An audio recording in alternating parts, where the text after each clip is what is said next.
we're looking here, continuation of the conversation from before yesterday, and Brian Rose and London Real Army and what's going on, new developments and some cool things or ways you can basically respond, take extreme ownership, not be a victim to the different changes that happen on platforms. Like, what do you do when the mafia boss, otherwise known as YouTube, or other large platforms, whacks you down? Well, London Real has a response that they have. And other people, like for example, Amazon just cut their Amazon affiliate program quite a bit. And a number of people are like, oh no, what do I do? Like, that's their sole source of income. Always be adapting, always be changing. All these rules are changing all the time, updates or otherwise. I'm going to play you a clip of Brian Rose, and I'm going to show it to you a little bit different from yesterday. And it shows you how the response has morphed a bit and how you can do, you leverage that same response on a micro level. This is a little bit more of a macro level because he has such a large following, but you can, even as a solo creative entrepreneur, engage in the same way or similar way. And that way, not only in a larger sense, but a smaller sense, be able to adapt and change. We're humans are great at adapting and changing. Anyway, I'm going to show you this clip from Brian Rose and then talk about how this can be done on a smaller level. Check this out. Okay, so there it is. We're creating our own platform, our own network, and you can do that in a similar fashion. Now, London Real Army, you're out there, and if you want to engage in that, it's just spreading his message, and he's going to have something else come out fairly soon. But on a micro level, you can actually do this very well for whatever you're doing. Like, let's say you've experienced low sales from last winter with Amazon as a solo creative entrepreneur. Or let's say you have your own channel and it's been whacked from the mafia boss. Whatever has happened, you can basically do a couple different things. One of them is to have your own website, hands down, obviously. And WordPress is the way to go. Definitely WordPress has made it much easier. You can go to this link, which is an affiliate link, but you can go direct. It's Divi Builder. I find it a lot easier to use, and it works quite well. I love it. I love Divi Builder. But if you don't want to have tech get in the way, you can get 1,000 fans for free, and go there and check that out. Regardless, the new setup is basically morphing a bit. And here's how you can look at it. Basically, Brian Rose is engaging his audience, and you can too. And if you don't have an audience, look at your fellow cohorts, the other solo creative entrepreneurs who are in the same boat, and basically say, okay, let's band together. Instead of saying, okay, oh no, I have to create my own website. Don't do it alone. Do it with other people. And I'm going to show you an example of how this has worked out. The Prepared Mind, which I mentioned yesterday, is a prepper, and he basically had his channel shut down. He did an alternative channel, and he was also on Patreon. And he got his followers to basically engage with them outside of the platform, and they helped him re-engage his own ability on YouTube. But regardless, what he's done since then is basically gone and set up his own website, but he hasn't done it by himself. If you go here, if you're a prepper, it's great. Even if you're not, you can see what they're doing. And basically, it's setting this up so that if a channel gets whacked, if a channel disappears, they have a place to go to still have their audience engage with them. Now, you can do this in a smaller level because let's say, you have some updates. Like Amazon just took away a huge amount of the affiliate programs, and it's going to hurt a lot of different people. And how are they going to respond? It's having other things in motion.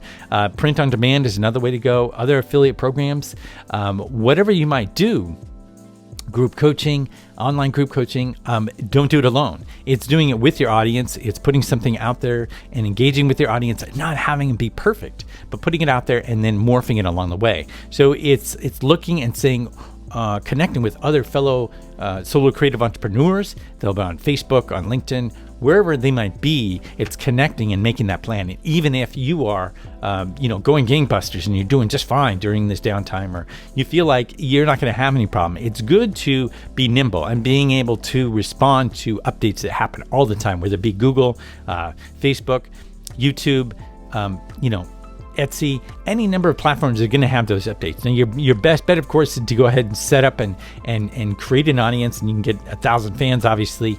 But regardless, I've always said, you don't want to be relying on these digital platforms. You really want to have your own, and the only real way to do that is through WordPress. There are other platforms, obviously, or ways to build this, but I find WordPress a lot easier, especially with the page builders they have these days. And I love Divi Builder. It's built into the Divi theme, and it works great, but there are any number of them out there right now, and really it's starting small. It's just saying, okay, let's create one page so that people sign up. Doesn't matter. If you've got your channel and it's down, what people have been doing, and the way that Brian Rose is able to pivot the way he is and engage his audience is by having a website.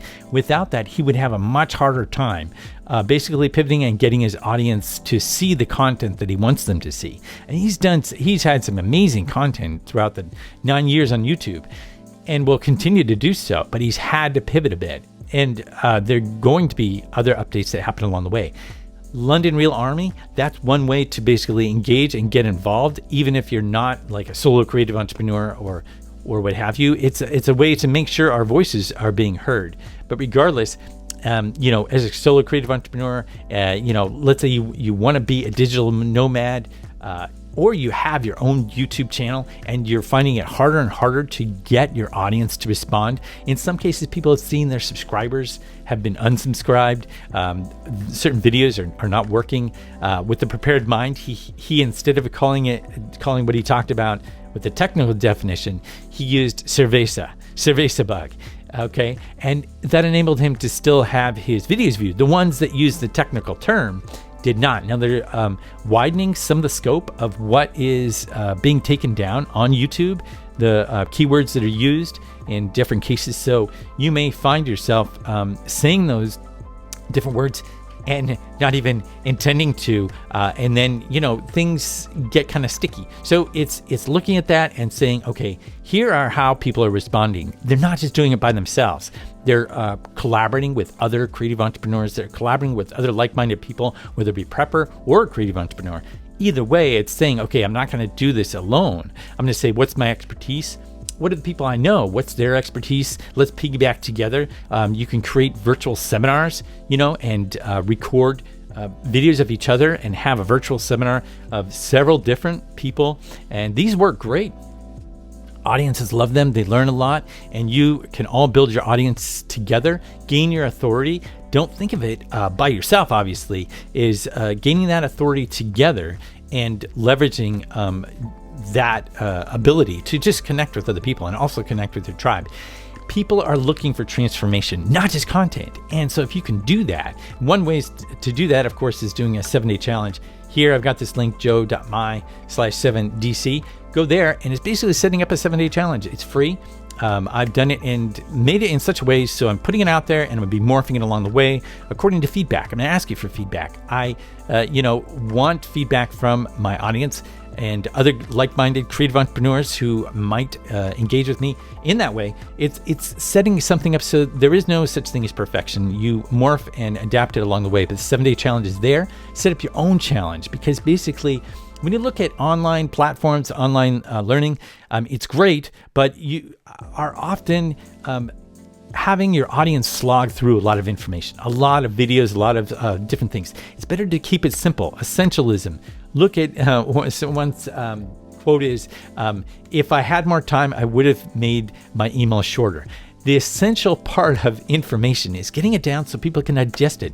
Get those quick wins. Put in a checklist, a worksheet, so that people go through a transformation rather than just having to digest all this stuff. And so it's getting that essential part down. And that's what challenges do. You go through and you're getting quick wins on a particular action or a series of actions in a short period of time. People love doing that because it gets them, gives them momentum. Slogging through different online courses not only is it expensive from a tech standpoint, but it's also expensive in terms of time, putting it all together. So I highly recommend a 7-day challenge. It is a way to basically engage with your audience, and you can use the imperfection towards perfection, and adapt along the way. Make it more of a beta and then open it up more. That's what I'm doing with 7-day challenge. I'm adapting, massaging this along the way, adding different elements as I go instead of thinking that it has to be perfect right off the bat. So check this out, because it's a great way to basically adapt. And even if you have a great setup, let's say you're on YouTube and you're just doing quite well, any number of things can happen. And so it's setting up in, let's say you have affiliate sales or you have print on demand already. you really want to think about maybe setting up group coaching, helping other people, and not doing it in terms of an online course, which again is time expensive and also technologically expensive. Go ahead and do a 7-day challenge, do a short challenge, 5-day challenge, whatever the challenge it might be, where you're engaging your audience. And if you do a series of these, then you can actually then go through and build a larger course. But you're not starting out with that in mind. You're starting out with these quick wins. So it's a great way to kind of bridge challenges. Online challenges is a great way to bridge. And you should always be doing challenges, experiments and challenges, so that you sharpen your mind and also get yourself out there. So, London Real Army is adapting, helping Brian Rose adapt to his challenging situation. Please definitely go and check that out with Brian Rose, but also use it on a micro level in terms of engaging with your tribe, also with other like-minded people that are fellow creative entrepreneurs, and putting together different collaborations and using the strength of each person. You can use Zoom, you can use any number of things where you collaborate and record sessions and then use that as a virtual seminar and get a lot of people to come in and just start building your audience. Because that audience, if Brian Rose didn't have that audience, if he hadn't built that up over time, he would really not be able to pivot. If he didn't have the website, he wouldn't be able to pivot. Definitely something to look at. Highly recommended. And the thing of it is, when you do this, it's also more fun. Like doing things alone as a solo creative entrepreneur, it's great and all, but when you're able to collaborate with other people, it's a lot more fun. And collaborate with your audience. People are looking for a lot more engagement. They're looking for a lot more interaction, and not just having things thrown at them. And the past of building a huge audience and only 1% of them basically signing up or buying something. That's the old way. The new way is to basically engage a lot more. Give more of a backstory of how you got started. Give more to your audience in a way of being interactive, and think small. Think 1,000 true fans. Which, if you look at that, you can look that up in terms of 1,000 true fans, but it's small, it's beautiful. It's that ability to basically connect with people on a much more personal level. And when you keep it small and they support you in a larger sense, then you have this mass of audience, and you just email them and, a couple of them respond. That's not the way to go anymore. You really want to engage your audience. And I love how Brian Rose is doing this with the London Real Army. He's really engaging and making this a two-way thing, a co-creative experience. And in that sense, being able to bounce back from what's happened to him and give more to his audience. He's putting out still the same great content, but in a way that where the audience feels a part of it. Gonna love to see what happens with what he does. I suspect I already know, but it's gonna be great to see. And if you're thinking about responding in some or helping others, let's say you're doing quite well, but you want to help others, collaborating with them on a regular basis is a great way to go. Keeps people sharp, and it's a lot more fun. There's no reason to not do things that you could have done before. Even in a lockdown, so to speak, you can adapt and basically do a lot of things that you did before, only morph them online, morph them in different ways. So it's not ending the momentum that you might have had before. It's going through a bit of shock, maybe. You're like, oh no, whoa, what's going on? But then it's adapting. It's saying, okay, how can I do this? And definitely being online is one way to do that. Building your audience, your first 1,000 true fans, going and getting a WordPress website, and there are tons of builders out there. Anyway, I feel like this is one of the best times because we do have, in some sense, more time to basically put towards that. But it's not doing it alone, it's collaborating. I love the way that different people are responding, and it's fun to see. I'm going to find some other examples of people who, besides the syndicate here, who are basically collaborating and banding together and making things work. So hope you found this helpful. I'll see you in the next video. Stay clean, stay safe, and always be creating. Thanks for watching.